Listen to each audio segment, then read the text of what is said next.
Fala pessoal, bem-vindos ao canal. Ajude-nos a trazer mais conteúdos como este, deixando seus comentários e sugestões. E se foi relevante para você, se inscreva no canal e bora lá para mais um conteúdo de qualidade. As 7 camadas da identidade, de Pablo Marçal. Introdução. Neste livro vou falar com você sobre identidade e vou lhe contar a verdade sobre ela. Para conhecê-la, você precisa descobrir e desvendar suas camadas. A identidade possui 7 camadas, e uma das coisas que mais mexe comigo é saber que há pessoas que passam pela Terra sem saber nada sobre elas. Eu não preciso conhecê-lo para saber mais sobre você do que você mesmo. Basta alguém começar a conversar comigo para eu identificar os bloqueios que tem e se está ou não cumprindo seu propósito na Terra. Não sei se isso o incomoda, mas se alguém me dissesse isso, eu ficaria muito incomodado. Descobrir sobre as camadas da identidade lhe dará um poder terreno. Além de você se tornar uma pessoa livre para cumprir sua missão e propósito, esse poder vai permitir que você olhe para alguém e saiba se ele está ou não vivendo por aquilo que nasceu, pelo seu propósito. A maioria das pessoas não cumpre o projeto, o seu chamado na Terra. Como descobrir isso? Através do conhecimento que lhe permitirá conhecer as camadas, o que tenho certeza de que vai mexer demais com você. Eu descobri isso por meio de uma experiência de uma década. Um dia, eu fui em uma viagem para Israel e quando eu estava no Mar da Galileia, Deus falou comigo exatamente assim. Nesse exato momento, você ativou a sua 7ª camada. Você não vai mais olhar para trás. Eu o questionei, perguntei o porquê da 7ª camada e por que só naquela hora. Foi quando ele me mostrou as conexões que eu tinha feito até ali e eu fui ligando os pontos. A identidade não é algo instantâneo, é processual, como um livro. São camadas que precisam ser descobertas uma por uma. Então eu precisei me conectar com pessoas que já tinham suas identidades. Se eu lhe contar sobre identidade, você não vai acreditar. Mesmo se Deus descesse aí agora, como fazia com Adão no Éden, e olhasse nos seus olhos para falar, haveria o sério risco de você não acreditar. Sabe por quê? Porque Deus falou para Adão e ele não acreditou. Todo dia o Senhor falava: Você é minha imagem e semelhança. E mesmo assim, Adão não acreditou. Aprender sobre as camadas da identidade irá destravar a sua mente de uma forma que você nem imagina. E eu vou lhe ensinar os processos. Eu precisei pisar em Israel para descobrir a 7ª camada. E você vai conhecer todas elas através deste livro. Por isso, aproveite cada momento. A vida é um processo. Desfrute de cada página deste livro e absorva o máximo que puder.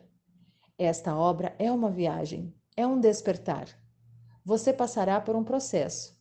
Garanto que ao final desta leitura você será outra pessoa.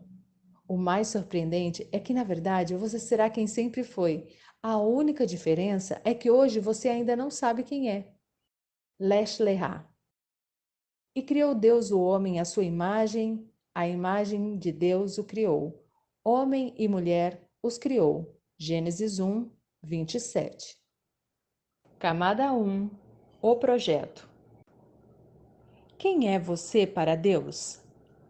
O projeto é aquilo que Deus fala que você é, e é necessário aceitar isso para destravar a sua vida. Na Bíblia, em Gênesis 1, 26, está escrito: E disse Deus: Façamos o homem à nossa imagem, conforme a nossa semelhança, e domine sobre os peixes do mar, e sobre as aves do céu, e sobre o gado, e sobre toda a terra, e sobre todo réptil que se move sobre a terra. A camada 1 é quando você ouve e concorda com o que Deus fala sobre você. Só isso. Quando você aceita quem é, imagem e semelhança do Criador. A maioria dos pais tem bons projetos para os seus filhos e se frustram quando eles não conseguem o que projetaram. Isso acontece muitas vezes porque os filhos não entenderam o plano dos pais, não se encantaram, não se conectaram com ele, por isso não querem segui-lo. Se você tivesse investido tempo em explicar e transmitir para o seu filho a sua visão do todo, ele andaria em unidade com você. Tenho uma dica para os pais. Cuidado para não transferirem suas frustrações para os seus filhos.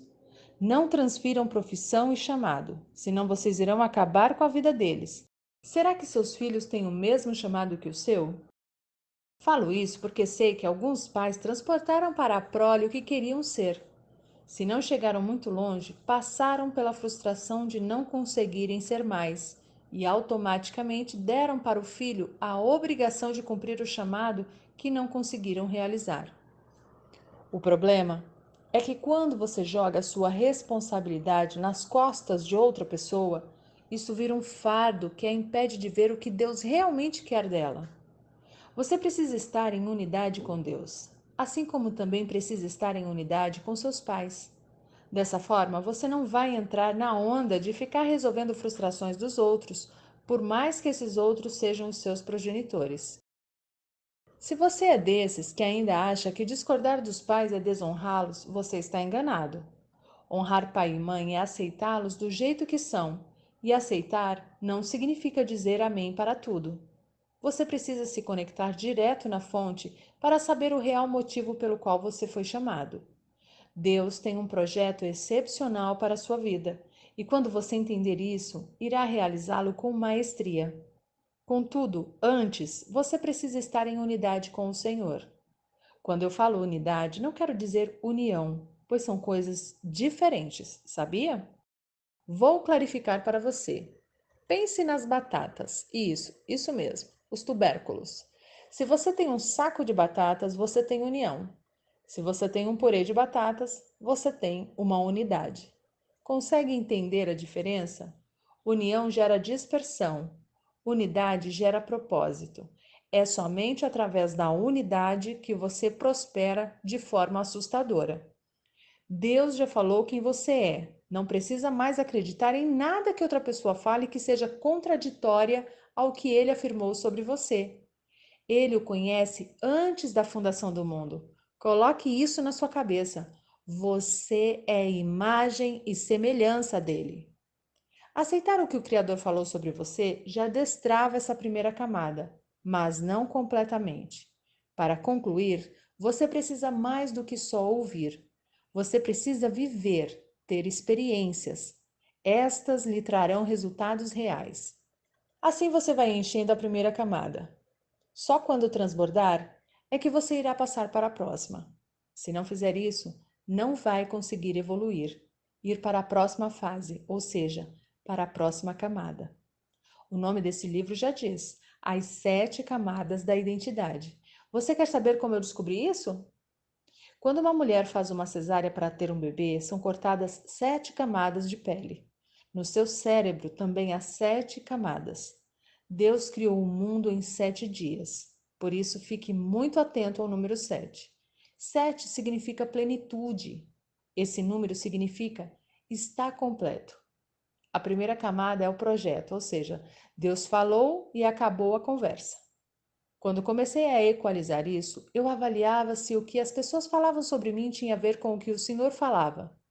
Se aquilo estivesse abaixo do que ele pensa a meu respeito, eu simplesmente ignorava. Se Deus falou, já é. O fato de você não experimentar a plenitude da sua essência é culpa sua. Mas pode ficar em paz. Ele já falou. Você não precisa colocar a mão. Já está feito. Deus não vai pensar se vai liberar a sua identidade, pois você já é. Não vai acontecer. Já está acontecendo.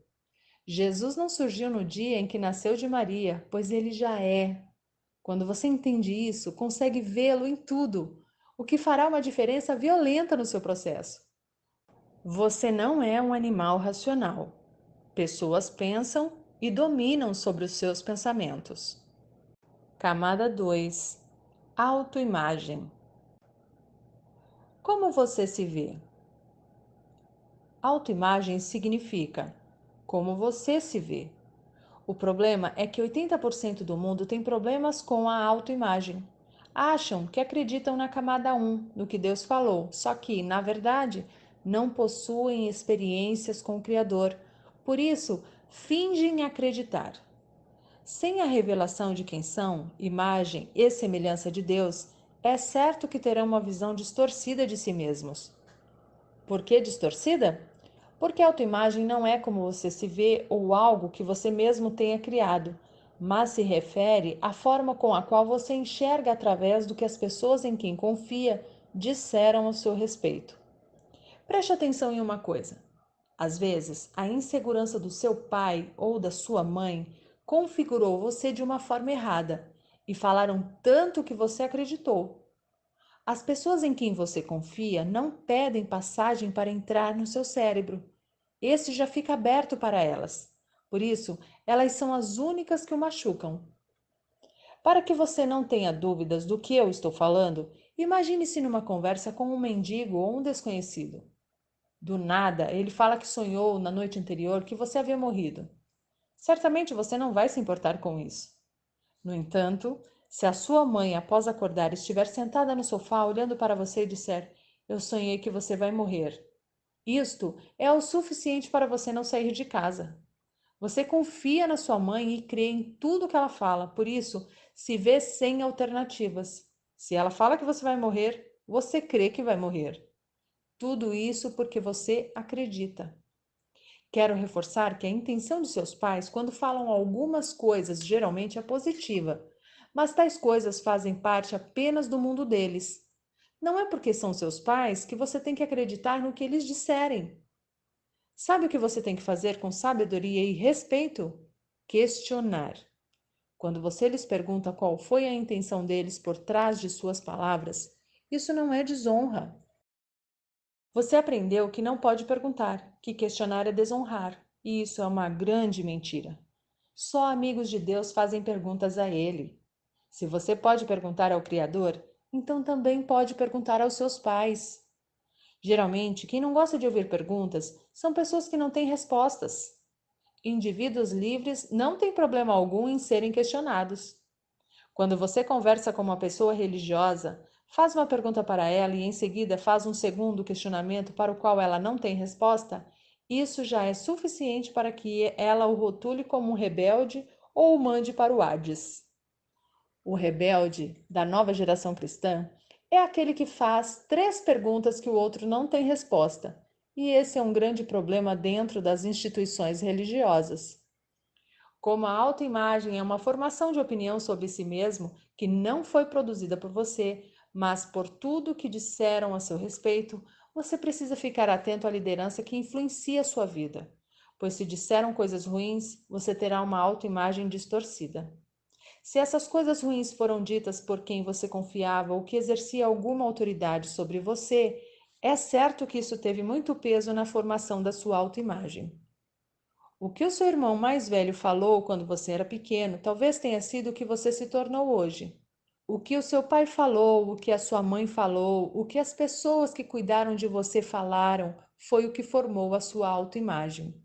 Se a sua professora falou que você era um burro, essa provavelmente é a forma que você se vê até hoje. As camadas 1 e 2 da sua identidade precisam ser equalizadas, ou seja, sua autoimagem precisa corresponder com a forma com a qual Deus o vê. Vou contar um segredo sobre isso que vai destravar uma coisa muito louca em você e vai fazer com que você não consiga mais enxergar feiura em ninguém. Todo ser humano é a imagem e a semelhança de Deus. Então, se você falar que uma pessoa é feia, estará pecando contra ele. Se todos se assemelham ao Senhor, tem algo errado quando você acha alguém feio. O problema está no seu olhar, que é impuro, pois você não consegue ver Deus na pessoa. O fato de você olhar para uma pessoa e esta não lhe agradar só pode ser explicado por 2 motivos básicos. Ou ela não corresponde às suas expectativas pessoais, ou ela está desconectada de sua própria autoestima, o que a faz se comportar de forma desconexa da autoimagem. Isso quer dizer que, mesmo que uma pessoa tenha dinheiro e se vista com boas roupas, se sua autoimagem estiver desconectada daquilo que Deus pensa sobre ela, parecerá feia e não causará uma boa impressão. Quando você descobre essas 2 coisas, sua compaixão é ativada. A pergunta é: Quem é feio, se todos nós somos imagem e semelhança dele? Quando rotulamos alguém como feio, é como se disséssemos para Jeová que ele não soube fazer direito. Você lhe diria: o seu croquis na criação está errado? É muita arrogância do ser humano achar que pode fazer esse tipo de crítica ao Senhor, dizendo que alguém é feio ou que o dia deveria ter 40 horas ao invés de 24. Quando o Criador do céu e da terra fez as estações do ano, não pediu a sua opinião. O fato de você ser uma pessoa desorganizada e procrastinadora não quer dizer que Deus estava errado no que fez. A bagunça é só sua. Certamente você já desejou que o dia tivesse 30 ou 40 horas para sua enrolação ser ainda maior. A verdade é que o que você não faz em um dia, não fará em uma semana. O que você não faz em um ano, não fará em 10. A bagunça é sua. Passou um ano e você não deu conta? Fique em paz, em 10 anos você não dará conta também. O Criador fez tudo perfeito. Eu amo falar isso. Ele só o fez no sexto dia porque não quer saber da sua opinião. Se ele formasse no primeiro dia, você iria reclamar que o sol estava muito quente e que não gostou de tal animal. Por isso ele fez tudo primeiro e depois criou o homem para dominar sobre tudo. Está escrito na Bíblia: qualquer coisa que foi feita antes do sexto dia é dominada. A maioria das pessoas é dominada. É como se tivessem sido criadas no quinto dia. Eu vou revelar algo sobre sua identidade para chocar. Está pronto? Você não é um animal racional. Essa é a maior mentira que você aprende na escola. Uma mentira chamada de teoria da evolução, criada e difundida por Charles Darwin e Karl Marx, os caras mais nada a ver do mundo. Essa mentira foi criada e propagada para mantê-lo distante da identidade do Criador. Aprenda! Animais foram feitos no quinto dia. O homem, imagem e semelhança de Deus, no sexto. Por isso os humanos dominam sobre todas as coisas. Se você acredita que é um animal racional, avise para todo mundo que você foi feito no quinto dia. Mas eu, Pablo, e a galera que sabe da sua verdadeira identidade e origem foram feitos no sexto dia. Se você acredita que foi criado no quinto dia, você é dominado. Se você foi feito no sexto, domina sobre todas as coisas. Foi assim que o Senhor falou. Confira em Gênesis 1, 26. Ter ouvido essa falácia, que é a teoria da evolução, mexeu com a sua autoimagem. De fato, você acreditou ser um animal racional. Animais agem por impulso. Pessoas pensam e dominam sobre os seus pensamentos. Você não é um animal. Você é a imagem e semelhança do Criador. Pessoas dominam sobre o pecado, mas há quem seja grilado com o diabo. Existe um jeito de anular as ações dele na sua vida. Basta parar de pecar, porque é o pecado que alimenta os demônios. Se você vive achando que o diabo não existe, é porque você dá um monte de ração para ele todos os dias. Quando você entende a sua identidade, fica revoltado e fala: Diabo, eu não vou te dar comida. Você não é passarinho para ficar aqui perto de mim e eu não vou te alimentar. Para equalizar as camadas 1 e 2 da sua identidade, você precisa entender que nasceu para dominar e não para ser dominado. Somente quando estiver conseguido se enxergar como Deus o enxerga, estará pronto para a próxima camada, que é o autoconhecimento. Camada 3, autoconhecimento. Autoconhecimento é pular para dentro de si. Existem vários caminhos para você trilhar: para frente, para trás, para cima, para baixo, para a esquerda, para a direita, para vários lados. Há 360 graus de direção. Mas aprenda uma coisa: só há um caminho necessário, que é para dentro de si mesmo. Jesus mora dentro de você, por isso, ele é o único caminho. Aquele que crê em mim, como diz a Escritura, do seu interior fluirão rios de água viva. João 7,38. Investigando a si mesmo. A terceira camada da sua identidade é o autoconhecimento, que diz respeito a você. Trata-se do que Deus falou para Abraão em Gênesis 12:1. Sai da tua terra, da tua parentela e da casa de teu pai, para a terra que eu te mostrarei. A tradução em hebraico é diferente, e a primeira parte é chocante. Lesh Lehá, que significa saia para dentro de ti mesmo. Autoconhecimento. Quando Deus dá a Abraão a instrução para sair de sua parentela, isso significava romper com o que as pessoas tinham falado sobre ele, o que certamente distorcia sua autoimagem. Eu imagino o Senhor falando assim: é o seguinte, você é um cara covarde e jamais tomaria essa iniciativa por si mesmo, mas faça o que estou falando. Quando você obedecer, eu vou romper esses seus limites junto com você e te mostrar quem te criei para ser.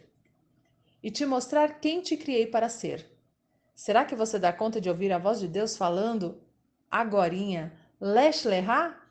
Estou com você nessa. Em toda a história, Abraão agiu como um covarde.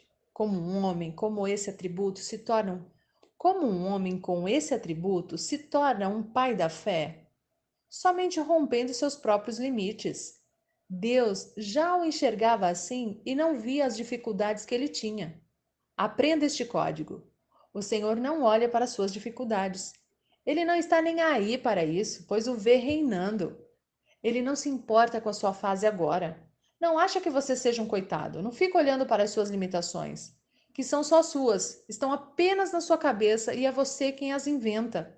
Ele olha para você do reino e fala: pode ir que eu estou te vendo daqui e estou com você. Chega de balelas. Camada 3. Autoconhecimento. Investigando a si mesmo. A terceira camada da sua identidade é o autoconhecimento, que diz respeito a você. Trata-se do que Deus falou para Abraão em Gênesis 12:1. Sai da tua terra, da tua parentela e da casa de teu pai, para a terra que eu te mostrarei. A tradução em hebraico é diferente, e a primeira parte é chocante. Lesh Lehá, que significa saia para dentro de ti mesmo. Autoconhecimento. Quando Deus dá a Abraão a instrução para sair de sua parentela, isso significava romper com o que as pessoas tinham falado sobre ele, o que certamente distorcia sua autoimagem. Eu imagino o Senhor falando assim: é o seguinte, você é um cara covarde e jamais tomaria essa iniciativa por si mesmo, mas faça o que estou falando. Quando você obedecer, eu vou romper esses seus limites junto com você e te mostrar quem te criei para ser. Será que você dá conta de ouvir a voz de Deus falando agorinha, Lesh Lehá? Estou com você nessa. Em toda a história, Abraão agiu como um covarde. Como um homem com esse atributo se torna um pai da fé? Somente rompendo seus próprios limites.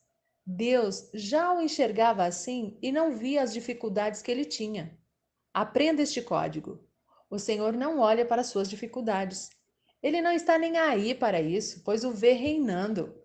Ele não se importa com a sua fase agora. Não acha que você seja um coitado. Não fica olhando para as suas limitações, que são só suas, estão apenas na sua cabeça e é você quem as inventa. Ele olha para você do reino e fala: pode ir que eu estou te vendo daqui e estou com você. Chega de balelas. Se Cristo mora dentro de você, por acaso você já lhe perguntou o que ele está fazendo aí? Saiba que é do seu interior que tudo flui na sua vida. O fato de você não romper com suas limitações tem a ver com não olhar para dentro de si. Enquanto você não fizer essa viagem interior e se encontrar com o Criador, você não vai ser destravado nem destravará os outros. É dentro de você que está a chave. Abraão, mesmo já tendo experiências poderosas com Deus, não destravava. Então o Senhor lhe deu uma instrução e disse: agora vai lá e aprende, Abraão. Ele teve que fazer besteiras na vida para ir se destravando. Uma das coisas mais chocantes da história desse pai da fé é que Deus mandou que ele saísse de onde estava para um lugar que só lhe seria indicado durante o caminho.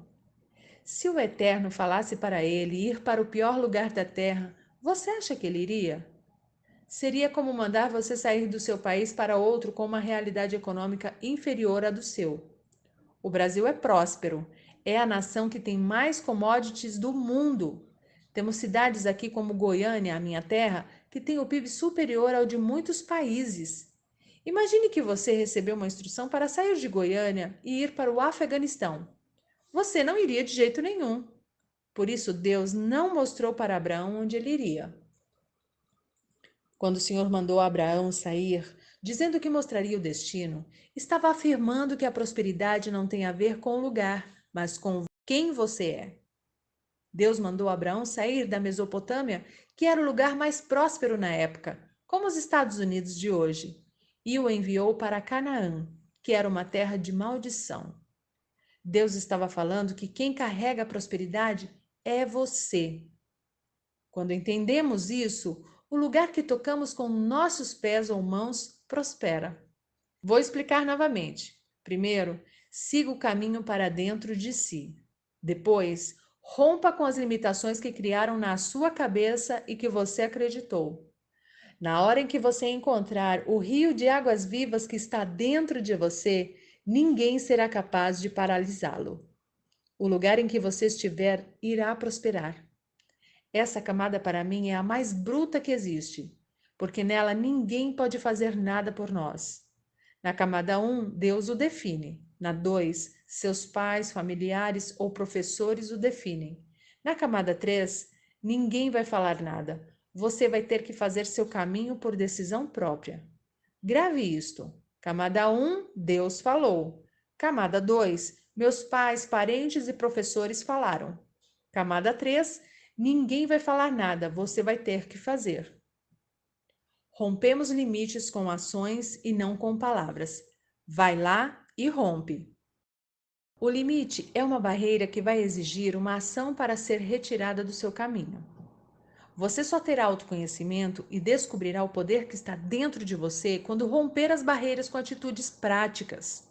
Se você perguntar para um grupo de pessoas quem já ultrapassou a marca de R$ 1 milhão em patrimônio, poucos terão uma resposta afirmativa. É curioso observar essa situação sob a ótica da Bíblia Sagrada, porque ou a Bíblia inteira está errada ou as pessoas estão mentindo. A Escritura fala que Deus é dono do ouro, da prata e de toda a riqueza. Quando Salomão orou por sabedoria e foi atendido, se tornou o homem mais rico da terra. O livro de Apocalipse fala que as ruas da Nova Jerusalém são de ouro. O trono de Deus é revestido de ouro. Então, há alguma coisa errada com você, que ainda não tem um patrimônio. Não estou falando de ser milionário, porque ser rico é muito mais do que ter dinheiro. Existem pessoas que acham que o rico não vai entrar no reino dos céus. E se você pensa isso, precisa quebrar essa crença de pobreza que lhe venderam como uma verdade. O versículo bíblico que faz menção a essas palavras do próprio Jesus era uma advertência ao entorpecimento da alma provada pelo dinheiro. Jesus só pegou no pé do jovem rico porque o Deus dele era chamado Mamon, e o dinheiro dele não tinha um propósito. Isso é tão verdadeiro que quando o jovem rico disse que cumpria os 10 mandamentos, Jesus fez um teste com ele, mandando que desse tudo o que tinha, e ele não fez. O primeiro mandamento é amar a Deus. O jovem rico amou um Deus chamado Mamon, que é o Deus do dinheiro, e não a Jesus, que estava na frente dele. Se amasse o mestre, teria obedecido e dado as suas riquezas aos pobres, sem se incomodar. Existem muitas crenças que limitam seu avanço nessa terra. Se você não romper com elas, vai acabar com a sua vida. Trago outra crença que você aprendeu dentro da igreja. Maior é o que serve. Esta é outra frase do próprio Jesus. A maioria dos cristãos a interpreta de forma errada, pensando que precisa varrer o chão por toda uma vida, porque maior é o que serve, ou que precisa se submeter a líderes eclesiásticos autoritários para ser grande no reino de Deus. Isso é um engano que tem travado a vida de muitas pessoas que conheço. Maior é o que serve significa crescer em graça, sabedoria e entendimento e servir famílias, cidades, nações. Servir o mundo inteiro com um propósito. Ser maior significa crescer em servidão. Os melhores servidores do mundo servem a muitos. Quando você fica travado por 10 anos, servindo a uma única pessoa e em um único local, você se torna ultrapassado e obsoleto, e certamente está fazendo alguma coisa errada. Você precisa romper para servir a um número de pessoas ainda maior. Em 2005, eu tinha um problema com gagueira. Era só eu me sentir pressionado que ficava gago. Se eu tivesse ficado na minha e me conformando com aquela limitação, eu seria gago até hoje. O meu rompimento foi entrar em uma vaga de instrutor de treinamento numa grande empresa de telecomunicações, onde trabalhei por 8 anos liderando muitas pessoas. O que me fez destravar foi ter sido desafiado por um colega que me disse: Se enxerga, cara, você não vai dar conta deste trabalho. Aquela fala mexeu comigo de tal forma que eu disse para mim mesmo: agora eu vou. Na hora do processo seletivo, eu esqueci de ficar gago. Acredito que o Criador proporcionou aquela situação por um motivo. Eu tinha que romper aquela limitação dentro de mim, senão não estaria onde estou hoje. Não acredito nesse papo que às vezes alguns falam para você, como: um dia você estará em um palco falando para muitas pessoas, ou Deus quer te levar para as nações. Deus já lhe deu as nações como herança, mas se você não romper o que está aí dentro, não irá a lugar nenhum. Se você falhar, fique em paz, pois isso se chama humanidade. Se existir alguém que não falha, tem algo de errado. Essa pessoa é uma fraude. Falhar é parte do processo. Eu, Pablo Marçal, nunca vi um cristão que não falha. Já vi muitos que têm pose de super-herói, mas todos falham. A graça do Evangelho é que Jesus não está preocupado com seu pecado, com as suas falhas. Analisando as histórias bíblicas sobre homens que fizeram grandes coisas em seu tempo, vemos que eles cometeram muitos pecados, mas Deus nunca focou nas falhas. Ele focava na amizade. É o homem quem corre e se distancia do Senhor quando peca. Assim como Adão se escondeu dele depois de ter desobedecido comendo o fruto que não podia. Você pode ter encerrado este capítulo com a pergunta: o que eu preciso fazer, Pablo? A resposta é: mergulhe dentro de você e descubra tudo o que o Criador colocou aí. Encontre esse rio de águas vivas que está represado em você e o deixe fluir, romper, extravasar. Esse é o segredo da terceira camada. Camada 4. Seu quociente intelectual. Tomada de decisão. É o seu desenvolvimento complexo de raciocínio, a parte química do seu corpo, o cérebro. É uma parte importante da sua identidade, representa o seu consciente intelectual. Você jamais poderá confiar 100% nele, mas terá que desenvolvê-lo, pois é a sua capacidade intelectual que determina suas tomadas de decisão. São estas as suas escolhas que vão impulsionar as atitudes necessárias para destravar a sua vida e fazer com que o rio que está dentro de você continue fluindo. Quando observamos a forma como Jesus se relacionava com as pessoas, vemos que ele sempre promovia perguntas em seus diálogos. Isso ativava o raciocínio, o cérebro dos seus ouvintes. Logo, você precisa treinar o seu cérebro, pois quando ele não é treinado, você não desenvolve a capacidade de pensar e tomar decisões por si mesmo e sempre será manipulado pelos outros. Grave isso. Pessoas que tomam decisão não vivem por condição. A quarta camada da sua identidade só pode ser rompida quando você treina seu cérebro. Não há outra forma. Ir para a escola talvez tenha sido uma experiência muito ruim para você, mas o lado bom é que você aprendeu a ler e fazer contas. Dessa forma, seu cérebro já estava sendo treinado e para tomar boas decisões, você vai precisar fazer com que ele lhe obedeça. Somos corpo, alma e espírito, e desenvolver o cérebro é fator importante para um ser trino saudável, pois o corpo é uma dessas esferas e o cérebro faz parte dele.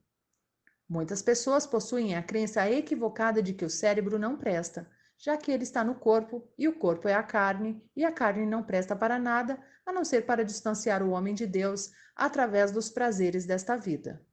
Não foi isso que você ouviu a vida inteira? No Éden, o nome dado era corpo. e hoje aqui na Terra nós chamamos de carne. Foi Deus quem nos deu este corpo para uma boa finalidade. Nós é que não o usamos da forma devida. Seu cérebro é uma máquina que você precisa saber usar, embora ele sempre o conduza para o pecado. Tecnicamente, o cérebro inclina para o pecado porque tem um viés cognitivo chamado raciocínio pendendo para a esquerda, que é o lado da razão. As coisas que são espirituais não transitam nesse lado, mas no direito, emoções. É por isso que na Bíblia Sagrada está escrito: o coração do sábio o inclina para a direita, mas o coração do tolo o inclina para a esquerda. Eclesiastes 10:2. As pessoas leem a Bíblia uma vida inteira e não conseguem entender o significado desse versículo, que se refere simplesmente ao lado do seu cérebro que está dominando sua vida. Quem escreveu a Bíblia nunca entendeu de neurociência, mas o Pai que inspirou os escritores sempre entendeu, afinal, é o Criador de todas as coisas. O que a Bíblia está dizendo é que se você quer andar somente usando a sua razão e o seu raciocínio, você é um tolo. Uma pessoa que leva um tapa no rosto usando somente seu lado esquerdo do cérebro, com certeza vai querer bater de volta, revidar. Entretanto, Jesus ensinou a não reagir dessa forma. Pelo contrário, Jeová disse: dê a outra face. Se alguém pedir-lhe para caminhar 1 milha com ele, ande 2. Só pode dar esse conselho alguém que tem sabedoria, que usa o lado direito do cérebro. Pode ser que não revidar não faça qualquer sentido para você, mas eu quero desafiá-lo a começar a ter atitudes loucas como essa e a experimentar o poder do amor e da obediência. Eu, Pablo Marçal, garanto que algo extraordinário vai acontecer na sua cabeça. Você vai começar a destravar sua mente para ver as coisas num nível de sabedoria que poucos experimentam. Só para você entender o princípio, Jesus nunca cometeu pecado e veio à Terra para pagar pelos erros de toda a humanidade. Quer coisa mais louca e surpreendente do que essa? Mais de 2000 anos depois, estamos nós falando dele vivendo nos princípios que ele ensinou. Naquela época não tinha internet, ou seja, ele não ficou famoso do dia para a noite. Jesus foi e ainda é o cara. Para desbloquear esta camada, você vai ter que botar seu cérebro para funcionar utilizando os dois hemisférios, o lado direito e o lado esquerdo, de modo a aprimorar sua capacidade de tomar decisões. Estas, muitas vezes, serão consideradas loucura para quem não está na mesma frequência que você, mas vão levá-lo para outro nível de resultados. Camada 5. Quociente emocional. Sua alma, governo. Existem muitas pessoas inseguras acerca da alma que dizem que ela é do diabo. Eu quero que saiba que nada é do diabo, pois ele não é criador de absolutamente nada. Você nem pode dizer que determinada pessoa é do diabo, porque ela é criação de Deus, e quem vai condená-la ao final de tudo é ele mesmo, não você. O diabo não cria nem mesmo música. Todos os sons e instrumentos que você conhece têm apenas um dono, Deus, o Criador. O diabo não tem criatividade, é um falsificador. Portanto, pare de falar que as coisas são do diabo. Isso é mania de quem não tem autorresponsabilidade e quer culpá-lo por tudo. É muito provável que o próprio diabo se espante e diga: nossa, como falam de mim o dia inteiro. Eu não consigo atentar a terra toda, mas eles falam tanto de mim que parecem estar me chamando. O diabo não tem o tamanho da responsabilidade que você acha que ele tem. A responsabilidade das suas ações e de muito do que ocorre à sua volta é sua. E eu sei que é dolorido para muitos ler isso. O diabo tenta fazer você pecar no seu corpo, e a maioria esmagadora dos leitores deste livro cai facilmente na tentação do corpo. Quando você resiste a ela, Satanás tentará a sua alma, que é uma tentação contra o seu autogoverno. Quando você não consegue se governar, ele o derruba. Se você for aprovado no seu autogoverno, o diabo ainda investirá em tentá-lo no espírito, que está intimamente ligado ao seu relacionamento com Deus e ao propósito dele na sua vida. Com isso, ele busca interferir e fazê-lo se desviar dos planos divinos. Afirmo com toda certeza que Deus tem um plano para cada um de nós. Você não nasceu por acaso. Não é um mero acidente de percurso na vida dos seus pais. Pode acreditar. Há um propósito para a sua vida. Por mais que você ainda não veja isso, até o final deste livro você vai entender exatamente o caminho a percorrer para descobrir a sua verdadeira identidade. Em Mateus 4, quando Jesus foi para o deserto, a primeira coisa que o diabo falou com ele foi: Se você está com fome, transforme essas pedras em pães. Jesus respondeu que nem só de pão viverá o homem, ou seja, ele resistiu no corpo. Com certeza, Cristo estava com fome, pois estava jejuando há 40 dias. Nessa hora, o diabo percebeu que ele estava firme no corpo e que não iria ceder. Quais as tentações no corpo que você tem sofrido e não tem resistido? Será algum tipo de vício, drogas, compulsão sexual ou alimentar? Estas perguntas são para ativar a sua mente, fazê-lo sentir raiva do diabo e pensar em quem é que anda governando a sua alma. Vendo que Jesus resistiu, o diabo investiu na alma dele e perguntou: Por que você não pula deste penhasco? Novamente, o mestre se lembrou das Escrituras e respondeu: Está escrito: Não tentarás o Senhor teu Deus. Esta fala nos mostra que quem tem governo mental vai sempre se lembrar das Escrituras para resistir. Não importa a sua religião, leia a Bíblia. Ela não tem a ver com religião. É o livro mais lido na face da terra e lá há respostas prontas para você dar ao diabo e também para lidar com muitas outras questões. É um manual de vida. Sua alma é dividida em mente, vontade e emoções. Destes três, a sua mente é quem exerce o governo. Quando Jesus venceu no corpo e na alma, o diabo insistiu: Jesus, se você me adorar, te darei todos os reinos da terra.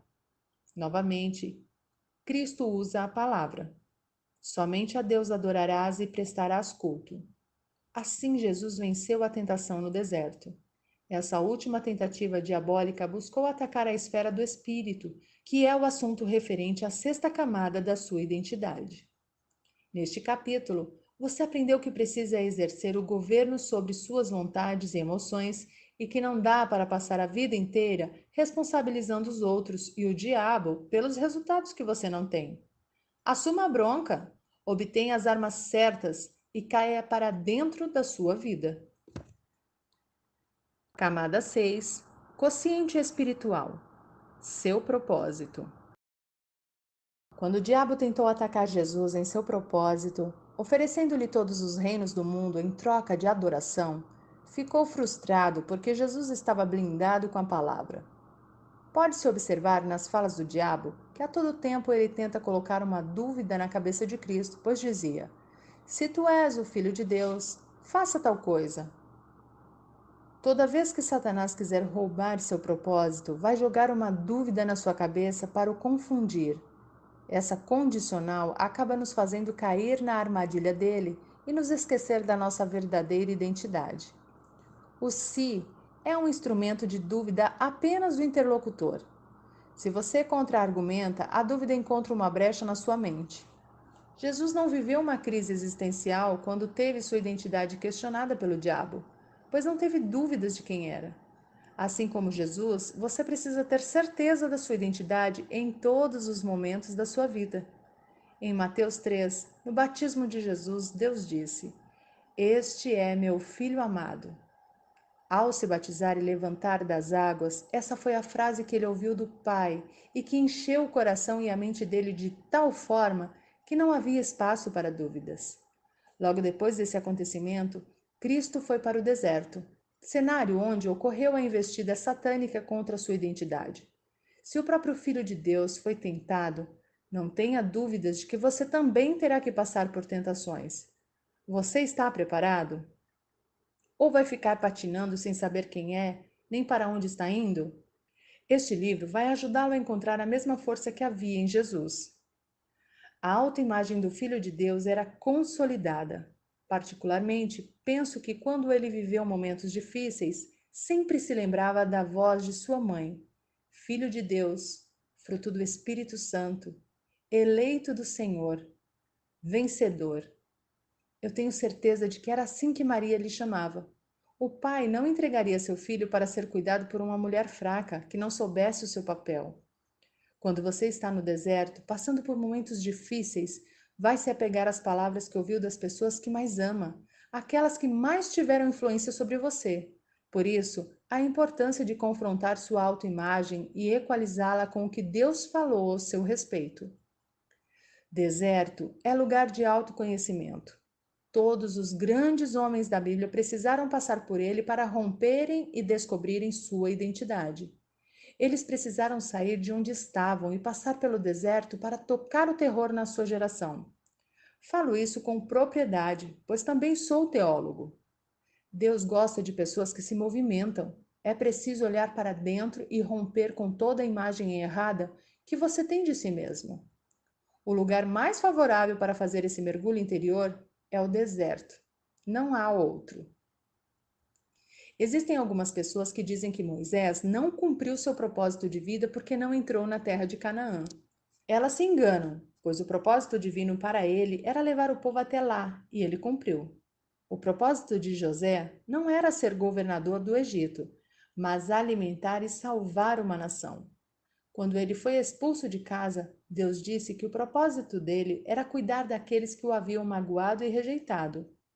O seu propósito está diretamente ligado aos bloqueios que você sofreu e que precisa romper. Davi foi a pessoa menos provável e mais excluída quando pensaram em estabelecer um rei. Ele sequer morava com seu pai. Quando o profeta chegou para ungir o escolhido para o cargo, tiveram que mandar chamá-lo, pois apenas os seus irmãos estavam presentes. A camada do autoconhecimento não depende da fala de ninguém, mas somente de você atravessar o deserto que o Senhor o mandou romper. Esta camada vai exigir relacionamento com Deus para descobrir o seu propósito durante o processo. O Criador ama processos, por isso fez todas as coisas em 7 dias. É por amar processos que nós nascemos pequenos e vamos crescendo até a fase adulta. As árvores não nascem grandes e cheias de frutos, por exemplo. O princípio da semeadura é um processo. A vida é um processo. Repita em voz alta: eu não vou atrapalhar o processo do Deus vivo na minha vida. Quando olhamos um jovem de 17 anos, podemos dizer que ele está 30 anos atrasado para cumprir seu propósito. Isso porque Deus não o enxerga com essa idade, pois se estiver andando em sabedoria, ele vai operar nele e através dele com o dobro da sua idade. Repare em Salomão, um homem tão sábio que se existisse alguém que vivesse 900 anos, jamais teria a sabedoria dele. Seu patrimônio estaria estimado hoje em 3,4 trilhões de dólares. Ele foi o homem mais rico da face da Terra. O segundo homem mais rico foi Andrew Carnegie, o gigante do aço. Em 1906, sua fortuna foi estimada em 480 bilhões de dólares. O terceiro homem mais rico da história é Jeff Bezos, com mais de 119 bilhões de dólares. Este último, para obter a fortuna de Salomão, precisaria de 900 anos de vida com rampas exponenciais de resultados que deveriam aumentar seu patrimônio 28 vezes para se igualar ao do sábio. Salomão foi um homem que rompeu com todas as camadas de sua identidade. Ele destravava tudo que aparecia na sua frente, mas tinha um problema sério que o fez terminar mal os seus dias na terra. Sinceramente, espero que não venhamos a cometer o mesmo erro. Salomão tinha uma fraqueza grande com mulheres, e a influência delas fez com que ele desagradasse a Deus, cultuando a outros deuses. A Bíblia fala que melhor é o fim do que o começo. Foi o próprio Salomão quem registrou isso baseado em sua trajetória. Este é um dos segredos da sabedoria. Faça as coisas com calma e cautela e domine os seus instintos para continuar crescendo. Não admire demais o Salomão de Provérbios e não entre em depressão com o Salomão de Eclesiastes. Ambos os livros foram escritos pela mesma pessoa em momentos distintos. Esse homem tinha sabedoria, mas não era a sabedoria. São coisas diferentes. Eu sou um estudioso da vida de Salomão E o maior código que ele nos deixou foi esse: é melhor o fim do que o começo das coisas. Imagine um jovem de 17 anos que esteja namorando. Ao ser perguntado se é melhor o fim ou o começo do namoro, ele responderá instantaneamente que é o começo. Isso mostra que ele ainda está na camada 4, que é seu coeficiente intelectual. A capacidade de raciocinar ainda não está completamente desenvolvida. Afirmo isso pelo seguinte motivo: todo começo de namoro é bom para todo mundo, porém o fim dele pode ser um livramento ou um noivado. Logo, melhor é o fim do namoro.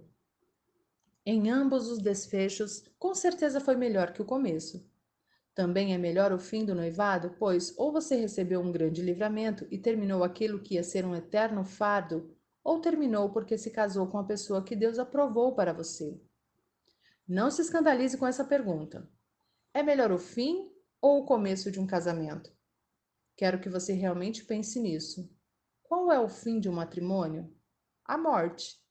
Isso para aqueles que se unem debaixo da instrução de Deus e seguem os padrões do céu para um casamento. Depois da morte, alcançamos a vida eterna em Cristo Jesus. Percebe que é melhor o fim do que o começo? Não entender esse segredo de Salomão pode levá-lo a ficar preso em alguma camada e não perceber que precisa avançar para destravar as outras que o conduzirão à sua identidade para viver a plenitude, que é a última camada. Neste momento, quero sugerir uma pausa para identificar quais foram os bloqueios que você sofreu até aqui. Quem foram as pessoas que o bloquearam? Depois de identificar isso, seu próximo passo é perdoá-las e ressignificar suas experiências. Ressignificar é entender que tudo o que você viveu foi um estágio para potencializar seu propósito na Terra. A partir de agora, assim como José do Egito, você será a solução e não mais o problema daqueles que o bloquearam. Camada 7. Plenitude. Transbordo, descanso, desfrute.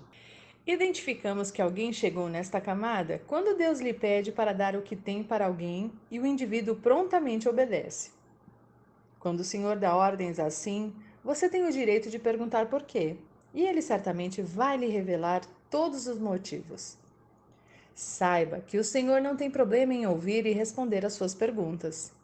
O que o aborrece é quando você desobedece, pois isso mostra falta de confiança de sua parte. A plenitude é uma camada que chamo de transbordo. Dia desses, dei um iPhone de última geração para minha esposa. Na mesma hora, ela pegou o aparelho que estava usando e semeou na vida de uma colaboradora, que é seu braço direito. Isso é transbordar. Quando Deus der a você coisas novas, não retenha o que está sobrando. Sempre transborde na vida de outras pessoas. Aprenda que melhor é dar do que receber. Esse é um princípio bíblico que precisa ser seguido se você quiser ser uma pessoa plena. Viver a plenitude é não reter em excesso aquilo que Deus lhe dá. Ele vai entregar a você mais do que precisa exatamente para que você transborde na vida das pessoas. Existem coisas enterradas dentro de você porque há uma confusão. Suas posses não têm a ver com você. Trata-se de nós, do coletivo. Quando você transborda na vida de outros, aquilo que está dentro de você, mais e mais lhe é acrescentado. Deus dá semente ao que semeia, e esse é outro princípio bíblico. Você precisa ser um semeador para receber mais sementes, pois só quem semeia recebe mais. Jeová não entrega sementes para quem retém. O transbordo é só para quem tem a certeza da plenitude. Quando a sabedoria está fluindo, não há retenção. É algo maior do que você que afeta a todos ao seu redor e volta para você. Ao contrário, uma pessoa escassa é como uma caixa d'água com vazamento. Nunca fica cheia. Lhe faltam recursos, por isso jamais poderá transbordar. Transbordar é entender que Deus o chamou para afetar positivamente a vida das pessoas que estão à sua volta. Não é sobre ser milionário, e eu espero que você não ache que há algum pecado nisso. Para mim, pecado é quando você tem riquezas e as retém. Para você que quer fazer seu primeiro milhão, segue uma dica. Tenha uma ideia de R$ 1.000 e a venda para 1.000 pessoas. É simples assim. Quero compartilhar um fato que marcou minha vida que aconteceu no método IP 48 na cidade de São Paulo. Fui abordado por um rapaz no local do evento que queria entrar para fazer o curso e não tinha dinheiro. Depois de falar várias coisas que o impossibilitavam de pagar o treinamento, ele me perguntou se eu acreditava nele. Na mesma hora, respondi que não, pois quando alguém lhe faz essa pergunta, significa que nem ele acredita em si mesmo. Guarde isso. Você não precisa que ninguém acredite em você, pois Jeová já o fez desde antes da fundação do mundo. Por isso, você não precisa da aprovação dos outros. Quando eu respondi que não, ele abaixou a cabeça e foi embora. Pedi para que ele voltasse. O confrontei, dizendo que Jeová sempre acreditou nele e o instruía a não abaixar a cabeça para ninguém. Perguntei quem ele era e qual era a sua verdadeira história. Ele me contou que era um ex-traficante e que tinha acabado de sair da cadeia. Perguntei quanto ele tinha para semear naquele curso, pois não abro mão desse princípio bíblico. Ele fez um pagamento simbólico, plantou uma semente e entrou para participar do treinamento. Durante todo o curso, aquele rapaz ficou atrás de mim para que eu o desbloqueasse, mas meu coração estava fechado para ele e eu não entendia o porquê. No meio do curso, ele se levantou e falou para toda a turma quem ele era. Muitos ficaram surpresos, outros preocupados, e uma mulher se levantou e disse: Agora entendo por que vim com 2 relógios para este treinamento. Ela tirou um relógio do pulso e deu para aquele rapaz, dizendo: Deus mandou te dar esse relógio e te dizer que é um novo tempo em sua vida. Naquele momento, Deus me mandou doar R$ 1.000.000 para ele. Achei que era Lúcifer que tinha entrado no treinamento, mas isso não era possível, pois eu ando colado com Jeová. Então perguntei: Senhor, como é que vou dar R$ 1.000.000 se ele nem sabe o que é dinheiro? E ele me respondeu: Você vai dar a ele uma semente de R$ 1.000 e lhe ensinar a plantar e replantar essa semente para que ele se multiplique até 1.000.000. Não é para ele comer a semente, mas replantar. Quando fiz essa doação na frente de toda a turma, vivemos um grande quebrantamento. Várias pessoas se levantaram para ajudar aquele rapaz, oferecendo emprego e outras coisas. O Senhor pode fazer coisas absurdas em sua vida, mas você precisa identificar o que Ele está fazendo. Aprendi muitos códigos de Deus com esse fato. Houve outro momento marcante que vivi também no método IP. Um dia, eu estava sem nenhum dinheiro na carteira. Saindo de casa para dar o treinamento, Jeová me disse: Coloque um tanto de dinheiro na sua carteira. Eu não precisaria dele, mas nem questionei, apenas obedeci. Quando eu estava no treinamento, o Senhor me disse para dar R$ 100 para uma mulher que estava participando do evento e dizer que o dinheiro era para ela comer. Quando lhe ofertei o dinheiro e dei o recado de Jeová, ela se recusou a receber, dizendo que iria me fazer falta. Passado mais algum tempo, ele me mandou dar R$ 200 ao passo que novamente ela se recusou em receber. Naquele momento, alguns alunos começaram a chorar e já pegaram este código no ar. Às vezes, Deus dá até o que você não precisa para fazê-lo transbordar e você não quer aceitar. Quando ela se recusou a receber o dinheiro pela segunda vez, comecei a achar que era coisa da minha cabeça e disse: Vou parar com isso. Foi quando Deus falou: Agora pega tudo o que está na sua carteira e dá para ela. Eu tinha certeza de que ela iria recusar, mas para minha surpresa, ela aceitou. Senti-me leve. Nesse momento, havia um rapaz na turma que estava longe dos caminhos de Deus e começou a dar uns trimeliques dizendo que ele o estava mandando falar algo. O jovem estava confuso, pois como Jeová poderia estar usando ele se estava desviado da igreja? Guarde esta informação. Quem se desvia é escravo que tem um dono. Filho não se desvia. Isso é conversa de gente religiosa. Você pode ter soltado a mão do Senhor, mas a dele continua estendida em sua direção para o ajudar a andar sem tropeçar. Não tem como fugir de um amor que é perseguidor. Se esse é o seu caso, segure a mão dele de novo. Acredite.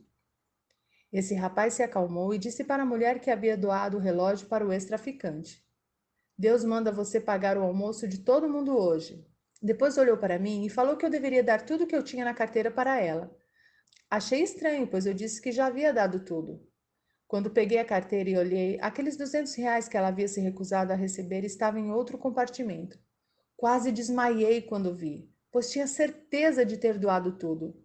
Essa foi mais uma evidência de que Jeová estava na parada. Só ele para saber que havia ficado dinheiro na minha carteira. Fomos almoçar e alguém perguntou: "O que temos para aprender com isso?" Foi quando uma menina se levantou e disse que estava orando para que Deus fizesse alguém pagar o almoço dela, pois não tinha como comer. Outro rapaz se levantou e disse: "Jamais falaria isso, pois aqui há muitas pessoas bem-sucedidas, mas eu e minha filha também não tínhamos como almoçar hoje." Outra pessoa se levantou dizendo a mesma coisa. Nessa hora a casa caiu. Deus já sabia que aquele povo estava precisando e tocou no coração de quem não retém para abençoar. Quando Deus mandar, não tenha problema em dar, não retenha.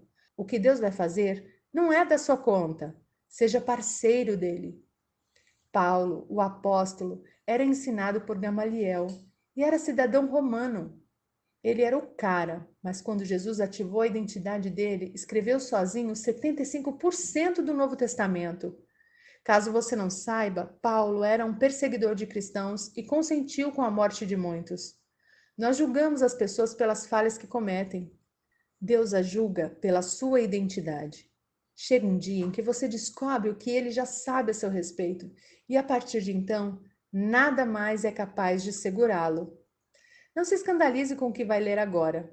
Existem vários homens na terra que nunca entraram numa igreja, mas que são plenos e transbordantes. Em seu íntimo, eles aceitam a Deus e usam seus princípios em suas vidas. Ajudamo-nos como igreja para salvar outras famílias, pois a instituição é formada por famílias reunidas em unidade com o propósito de salvar outras. A verdadeira identidade da igreja é a família. Muitos estão confundindo as coisas. Precisamos ser como ele é. Ninguém precisa nos dar nada, pois há um rio transbordando dentro de nós e devemos deixá-lo fluir. Diga em voz alta: do meu interior fluirão rios de água viva. Para destravar as camadas da sua identidade, você precisará ter experiências e dar resultados. Se ficar apenas em sua mente, você vai ficar travado por toda a vida. A plenitude de Jesus foi provada na hora da crucificação, quando ele transbordou sangue. Ele já estava transbordando no Getsêmani, quando suou sangue. Quando esse fenômeno ocorre, o cérebro do indivíduo já está entrando em pane. O segundo passo é o desmaio, um apagão total. Foi nessa hora que ele suplicou ao Pai que, se possível, afastasse dele o cálice. Era como se o Pai dissesse: "Você já está transbordando, agora pode ir para a crucificação." Somos vitoriosos em Cristo porque ele transbordou por nós. Chega de balela na vida, de religiosidade e das suas teorias infundadas. Experimente as fases e as estações que Deus fez para você. Viva no seu tempo o processo que ele preparou e saiba: a velocidade acelera, a pressa pula etapas. Não tenha pressa de viver os processos. Esteja disposto e tenha velocidade. Uma etapa vivida com pressa vai fazê-lo pular ciclos que lhe farão falta posteriormente. Diga em voz alta: eu não vou pular etapas. Eu vou acelerar na velocidade que Deus quer. Comece logo o que você está procrastinando para fazer. Encare o processo e tenha um compromisso sério consigo mesmo para destravar as fases da sua vida. Falamos sobre o projeto, a autoimagem, o autoconhecimento, o corpo, a alma, o espírito e a plenitude. As camadas da sua identidade. Em qual delas você está? Destrave cada uma dessas etapas e certamente será capaz de destravar outras pessoas. Uma última dica: observe se há criaturas em seu caminho que são impedimentos para você avançar e trate de superar esses obstáculos. Preste atenção, não é para sair expulsando as pessoas da sua vida. Basta seguir em direção ao seu propósito, que elas naturalmente não conseguirão andar na sua velocidade. É só você tomar conta da sua vida. Não sofra quando olhar para trás e ver quantas pessoas ficaram pelo caminho. Elas terão as mais variadas desculpas e apelos para não o acompanharem nesta caminhada. Algumas podem querer usar de artifícios para fazê-lo permanecer no ritmo delas. Fique atento. Quem está ligado no mesmo propósito que você vai dar um jeito de acompanhá-lo. Conecte-se com as pessoas que já estão no alvo para o qual você está indo, e não com aquelas que não dão conta nem de entender o que está acontecendo em sua vida. Não se esqueça do que o Titi sempre fala: vá cuidar da sua vida. Decorando o processo. Camada 1: aceitar o que Deus falou a seu respeito. Camada 2: ressignificar o que aconteceu em seu passado. Camada 3: agir, pular para dentro de si mesmo. Camada 4: decidir matar as demais opções. Calcule uma saída. Camada 5: governar sobre sua alma. Camada 6: direcionar o seu espírito. Camada 7: desfrutar o transbordo. Deixe seu like. Os inscritos no canal são avisados assim que sobem novos conteúdos. Então, para não perder nenhuma novidade, clique na palavra inscrever-se que está bem aqui abaixo. Obrigada e até o próximo audiobook!